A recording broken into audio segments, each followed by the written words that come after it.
Si votre conduit est resté inutilisé depuis le printemps, vérifiez-le avant de rallumer. Des feuilles, des petites branches ou un bouchon peuvent gêner la sortie des fumées. Le piège, c'est de découvrir le problème au premier feu de septembre, quand tout le monde cherche déjà un professionnel. Premier indice, des petits morceaux tombés dans le foyer, une odeur anormale, ou un tirage faible au premier test à froid. Regardez aussi si des feuilles, de la poussière ou des traces nouvelles reviennent près de l'ouverture. Ce n'est pas une preuve certaine, mais c'est un signal à prendre au sérieux. Psst. Ne poussez rien dans le conduit depuis le foyer.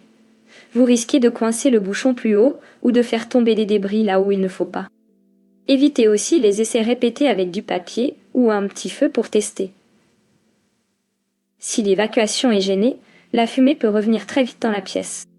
Si la sortie est visible sans danger, observez le chapeau, la grille et les branches autour.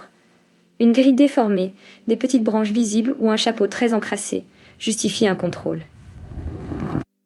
Par contre, ne montez pas sur le toit sans équipement adapté. Une vérification à distance vaut mieux qu'une chute pour gagner 10 minutes. Si vous avez un doute, faites contrôler avant septembre. Un conduit bouché peut renvoyer la fumée dans la pièce au moment où vous relancez l'appareil. C'est encore plus important si vous avez eu des oiseaux près de la toiture, des branches proches du conduit ou un appareil resté fermé plusieurs mois.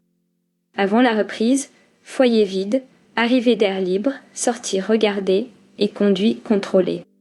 Notez ce que vous voyez, prenez une photo si quelque chose semble bizarre, puis demandez un avis au lieu de bricoler le conduit. Gardez cette liste et abonnez-vous à la chaîne pour d'autres vérifications utiles avant l'automne.